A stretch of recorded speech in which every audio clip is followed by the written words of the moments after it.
So if you own the Sony a6700 or the ZVE1, you may have noticed that this camera overheats, which is not so good for videographers, filmmakers, but great for winters. So maybe you're experienced with Sony and you already know how to get around these issues by pulling out the screen, by setting auto temperature to high, by recording on a single card. It doesn't have dual cards. Bruh. Well, it turns out that it still overheats. So I use this camera mostly to film B-roll. I wouldn't say mostly, but I film a lot of B-roll with this camera, the ZVE1, and it does overheat with 4K 120. It overheats with 4K 60, and that's understandable. It's a small body. It doesn't have a fan, and it doesn't have the intelligent Sony heatsink thing, so it overheats. That's understandable. What I don't get is that ever since the A7 Mark III, I don't remember that camera ever overheating in 4K.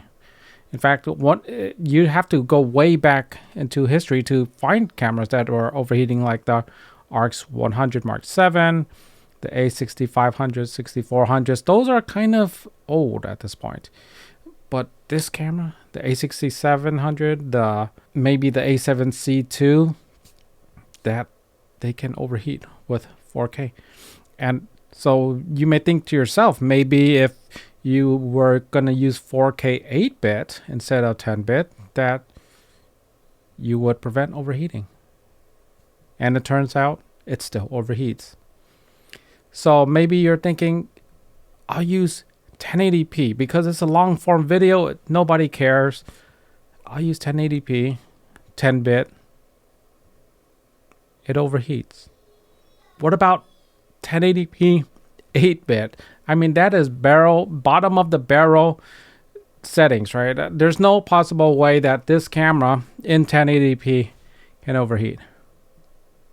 It overheats. Bruh. So, what do you do? How do you get over the heating? What I found out was that the overheating time with this camera, it varies from person to person. You'll get one YouTuber saying that maybe they could do 50 minutes, maybe they can do an hour and a half. I personally was able to do 4 hours constant recording, and I was scratching my head. I couldn't figure out why. I watched another YouTuber channel, and he was saying that you can just leave the camera, let it warm up, and then you could record a lot longer if the camera is warmed up already. And I kind of thought that was true because it happened to me during the day that I was recording for 4 hours. I let it warm up for a while, but then I could not repeat those results.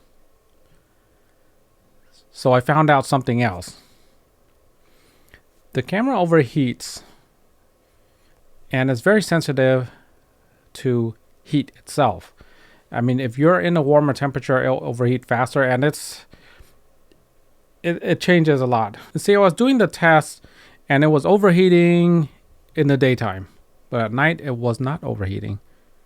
So my variables are jacked up. At night it's cooler than the day.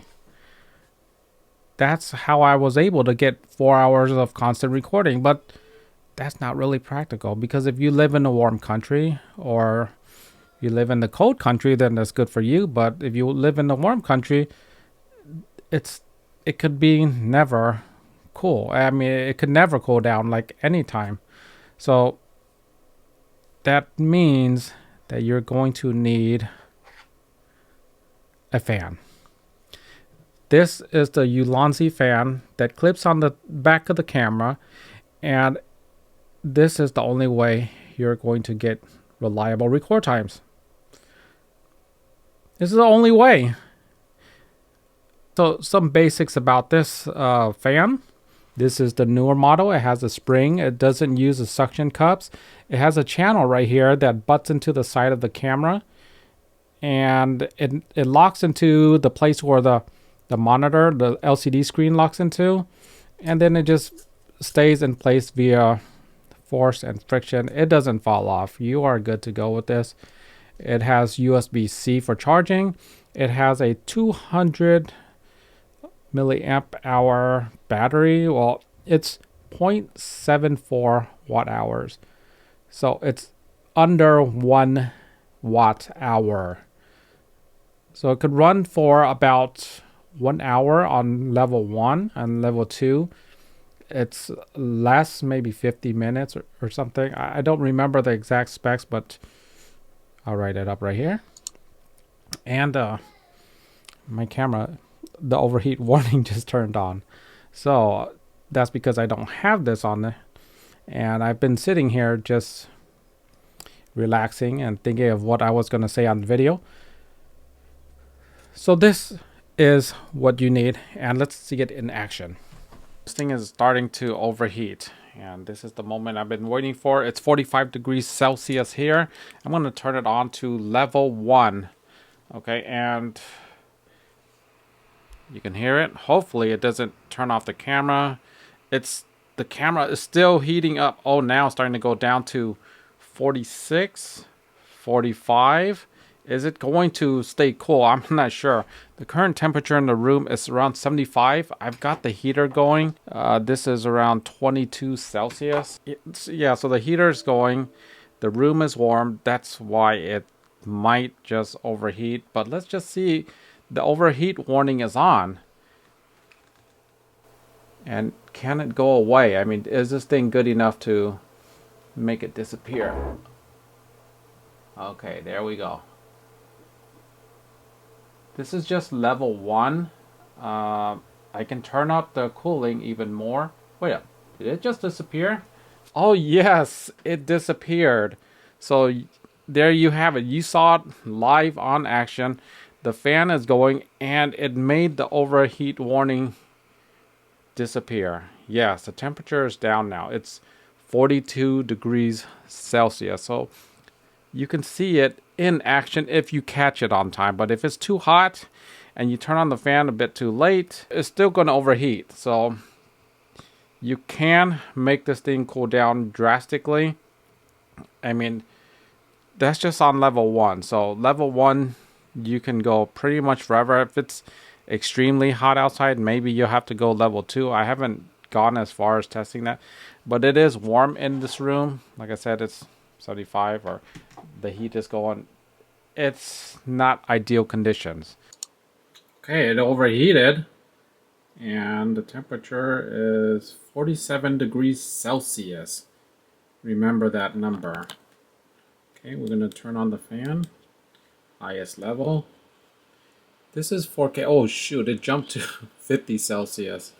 Oh man, I don't think it's going to cool down on time. Please, please cool down. Oh, what? It lowered to 48. It's at 48 now. So is it going to survive? Yeah, I think it, hopefully it will.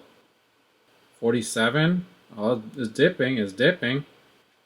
47. Oh man. So even at 4K 60, it looks like it's going to survive. Even though that overheat warning is on, it is going to survive.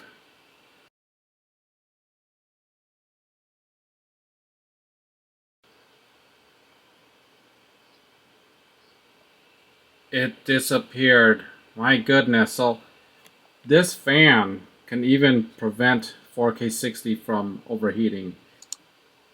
Alright, this is 4K 120. I do not think it will work in this mode though. It can outrun 4K 60, but 4K 120 we are asking a little bit too much. So while the fan stopped just for a little bit, it did bring down the temperatures down to 45 Celsius. And I will continue recording it in a bit when it gets to 47. Well, actually, it's already at 46. So at 40, there we go. The heat warning. And oh, you know, I never even turned off the fan. The fan was going the whole time and it's still overheated. The fan shows 44, which probably is not accurate. It's okay, it's going up to 48 now and it's going full speed. yeah, that doesn't look like it's gonna work out. So to summarize, the magic number is 47 degrees Celsius. If you live in an environment where it's 30 degrees Celsius, it's obviously going to reach from 37 to 47 faster than an area that is 20 degrees Celsius. So maybe that's why people get different results, is because people live in different regions and the temperature is extremely sensitive. So it takes a little bit of time to build up every single Celsius. And as you can see in my testing, once you get to that level, then if you're 4K 60 or 24 or below, then you can pull it down and you can cool your camera and you can record forever. I mean, even in hot countries, it's not going to be 40 degrees Celsius. Okay, so you can basically rely on it to record forever. But 4K 120, sorry, you're not going to get there. It's still going to prolong your recording times, but you know, it's a 4K. It's a slow motion mode. Do you really have to record long sessions with 4K 120?